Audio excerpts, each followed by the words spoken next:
Raj media நண்பர்களுக்கு வணக்கம். நம்மளோட பிக் பாஸ் நிகழ்ச்சியை பொறுத்தளவுல இன்னைக்கான முதல் ப்ரோமோவுக்காக தான் நம்ம எல்லாருமே வெயிட் பண்ணிட்டு இருக்கோம் அப்படின்னு சொல்லலாம். எதுக்காக அப்படின்னு பார்த்தோம்னா, இந்த வாரம் நடந்த பொம்மை டாஸ்க்ல பல கலவரங்கள் நடந்திருக்கு.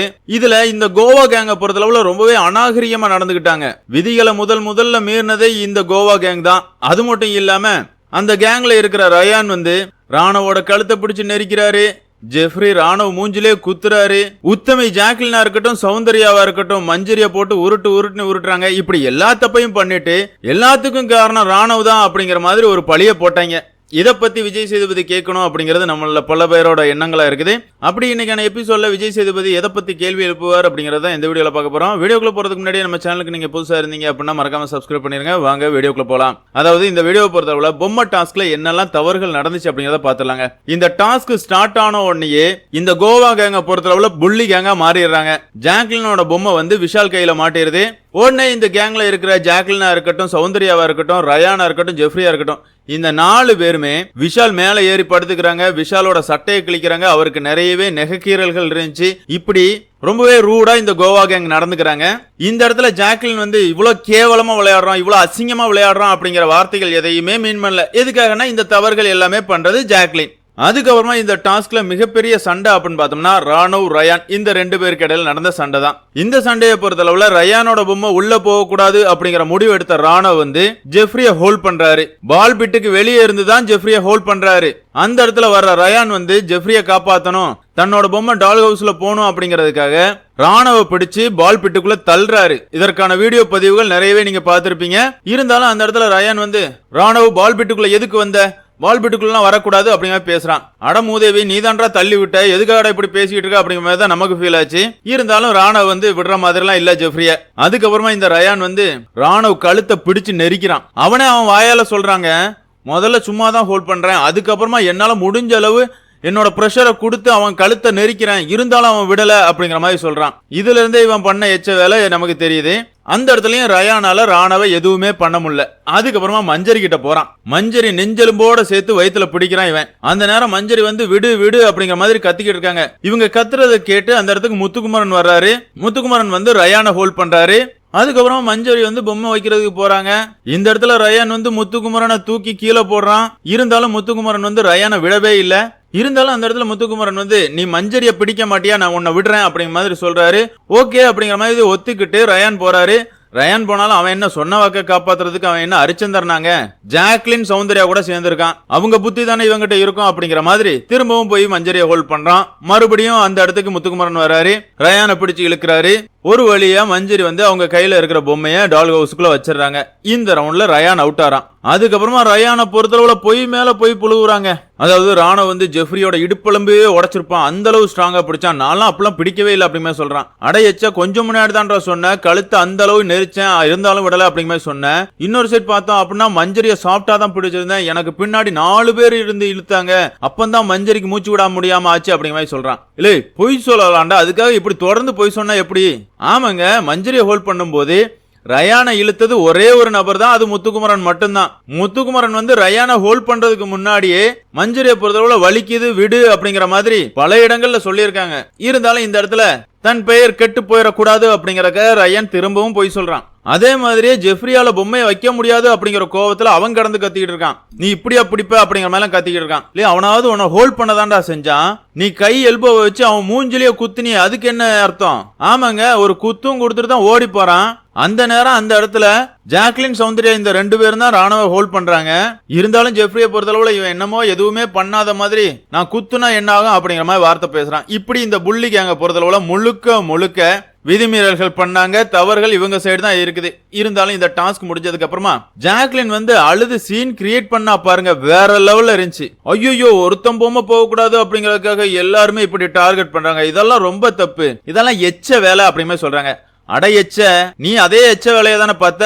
விஷால நீங்க 4 பேர் சேர்ந்து தானே ஹோல்ட் பண்ணீங்க. அப்படி பார்த்தா இந்த இடத்துல ஒரு போட்டியாளர் ஒரு நபர் தான் ஹோல்ட் பண்ணாங்க. அதாவது ஜெஃப்ரிய ராணவ் மட்டும் தான் ஹோல்ட் பண்ணாரு, ரயான முத்துக்குமரன் மட்டும் தான் ஹோல்ட் பண்ணாரு. நீங்க சொல்ற மாதிரி பார்த்தோம் அப்படின்னா உங்களோட கோவா கேங் மட்டும் தான் எச்ச வேலையை பண்ணிச்சு. இந்த எச்ச வேலை அப்படிங்கறத நான் சொல்லல, இந்த கோவா கேங்கோட ஹெட்டா இருக்கிற ஜாக்லின் சொன்ன வார்த்தைகள் தான் இந்த எச்ச வேலைகள். இப்படி எல்லா எச்ச வேலையுமே பார்த்துட்டு சும்மா நடந்துகிட்டு இருக்கிற ராணுவகிட்டையும் இந்த எச்ச கேங் வந்து சண்டைக்கு போகுது. என்னதான் இருந்தாலும் நீ ஜெஃப்ரி அப்படி ஹோல்ட் பண்ணி இருக்க கூடாது, அவன் அவ்வளவு கஷ்டப்பட்டான் அப்படிங்கிற மாதிரி முதல்ல ஜாக்லின் தான் பேசுறாங்க. அந்த இடத்துல ராணுவ சொல்றாரு, என் கழுத்ததையும் ரயான் பிடிச்சு நெரிச்சாம்ல, அதெல்லாம் நீ கேட்க மாட்டியா, அதெல்லாம் நீ பாக்கலையா அப்படிங்கிற மாதிரி கேட்கிறாரு. அந்த இடத்துல சௌந்தர்யாவா இருக்கட்டும் ஜாக்லினா இருக்கட்டும் ராணுவ கேலி கிண்டல் பண்ற மாதிரி பேசினதே பேசிட்டு இருப்பான். உனக்கு வேற எதுவும் பேச தெரியாதா அப்படின்னு சொல்றாங்க. நீங்க மட்டும் என்னமா பண்ணிட்டு இருக்கீங்க, ரயான் சொன்னதை அப்படியே ஒப்பிச்சுக்கிட்டு இருக்கீங்க. இந்த இடத்துல நீங்க பார்க்கவும் இல்ல, நீங்க பாட்டுக்கு சொல்லிக்கிட்டு இருக்கீங்க. இருந்தாலும் அந்த இடத்துல ராணுவ போறதுல ஒரு கட்டத்துல ஏமா நீ பாத்தியா, பார்க்காம எதுக்காக பேசுற, வாய மூடு அப்படிங்கிற வார்த்தையை சொல்லிடுறாரு. உடனே என்ன எப்படி வாய மூட சொல்லலாம், நீங்க எப்படி இப்படி சொல்லலாம் அப்படிங்கிற மாதிரி ஜாக்லினா இருக்கட்டும் சௌந்தர்யாவா இருக்கட்டும் கேவலமா அந்த இடத்துல ஒரு சண்டையை போடுறாங்க. அதுலயும் இந்த சௌந்தர்யாவை பொறுத்தளவுல பேச முடியல அப்படின்னா இது பண்ற ரியாக்ஷன்லாம் பார்க்கும்போது செம இரிட்டேட் ஆகுதுங்க.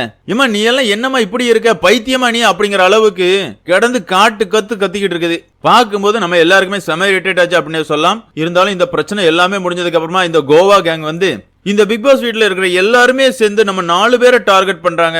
ஐயோ நம்ம பாவம் அப்படிங்கிற மாதிரி ஜாக்லின் நெஞ்சில அடிச்சுக்கிட்டு ஒப்பாரி வச்சதெல்லாம் பார்க்கும்போது செம காமெடியா இருந்துச்சு. இருந்தாலும் இந்த பிரச்சனையை பத்தி இன்னைக்கு விஜய் சேதுபதி கேள்வி கேட்கணும் அப்படிங்கிறது தான் நம்மள பலரோட எண்ணமா இருக்குது. எதுக்காக அப்படின்னு பார்த்தோம்னா இந்த இடத்துல அதிகப்படியான தவறுகள் வந்து கோவா கேங் மேலதான் இருக்குது. இருந்தாலும் இந்த கோவா கேங்க பொறுத்தளவுல எல்லா தப்பையும் ராணுவ தான் பண்ணாரு அப்படிங்கிற மாதிரி திசை திருப்பி விட்டாங்க. அதாவது பால் பெட்டுக்குள்ள தள்ளினதா இருக்கட்டும், இல்லனா ஒரு ஆளை ஹோல்ட் பண்றதுக்கு 10 பேரா அப்படிங்கிற வார்த்தைகளா இருக்கட்டும், ஜெஃப்ரி ராணுவ மூஞ்சில குத்துனதா இருக்கட்டும், இல்லனா சௌந்தர்யா ஜாக்லின் தேவையில்லாம ராணுவ ட்ரிகர் பண்ணி கேவலமா நடந்துகிட்டதா இருக்கட்டும், இப்படி எல்லா தவறையுமே இந்த கோவா கேங் தான் பண்ணிருக்காங்க. இத பத்தி கண்டிப்பா விஜய் சேதுபதி கேள்வி எழுப்பணும். கண்டிப்பா எல்லோ கார்டு வந்து ஜெஃப்ரிக்கும் ரயானுக்கும் கொடுத்தே ஆகணுங்க. என்னப்பா ராணுவுக்கு கொடுக்க வேண்டாமா அப்படின்னு கேட்டீங்கன்னா ராணுவுக்கு கொடுத்தாலும் ஓகே தான். அதே நேரத்துல ராணுவ வந்து ஹோல்ட் பண்ண மட்டும்தான் செஞ்சாரு. அவர் எந்த இடத்துலயும் யாரையுமே அடிக்கவோ துன்புறுத்தவோ இல்ல. ஆனா ஜெஃப்ரி வந்து அடிச்சிருக்கான். ரயானை பொறுத்தவரை அவனோட பொம்மை அவுட் ஆனதுக்கு அப்புறமா ராணுவ அடிக்க கை ஓங்கிட்டு வர்றான்.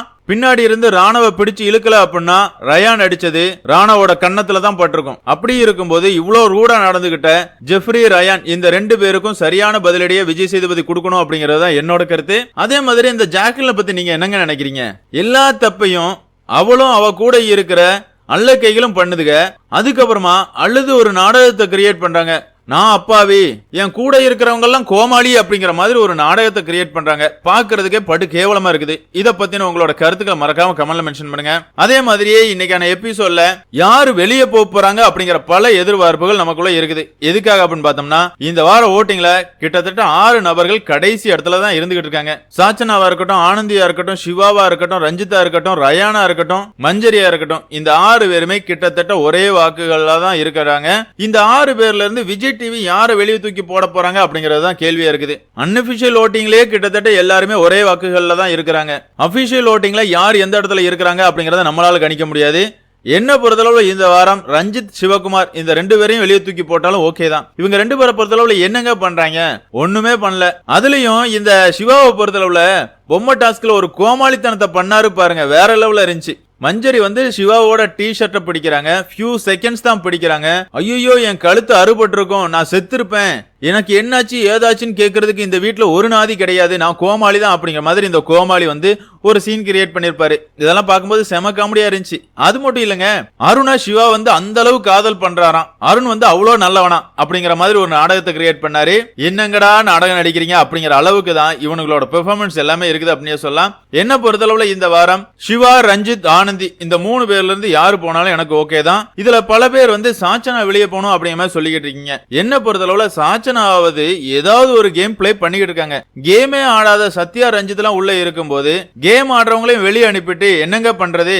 சும்மாவே இந்த சீசனை பொறுத்தளவுல படுத்து போய் தான் கிடக்குது. மறுபடியும் ஆடுறவங்களையும் வெளியே அனுப்பிட்டு இந்த கோவா கேங் பண்ற அல்ட்ராசிட்டியா பாத்துக்கிட்டு இருக்க முடியும்? அந்த வகையில எனக்கு சிவா, ஆனந்தி, ரஞ்சித் இந்த 3 பேர்ல யாராவது வெளியே போனா நல்லா இருக்கும் அப்படிங்கறது என்னோட கருத்து. உங்களோட கருத்துக்களை மறக்காம கமெண்ட்ல மென்ஷன் பண்ணுங்க. அதே மாதிரியே இந்த எச்ச வேலைகளை பாக்குற கோவா கேங்க பத்தி நீங்க என்ன நினைக்கிறீங்க அப்படிங்கிற உங்களோட கருத்துக்களை மறக்காம கமெண்ட்ல மென்ஷன் பண்ணுங்க. இந்த வீடியோ உங்களுக்கு பிடிச்சிருந்தா லைக் பண்ணுங்க, ஷேர் பண்ணுங்க, மறக்காம சேனலை சப்ஸ்கிரைப் பண்ணுங்க. Thank you friends.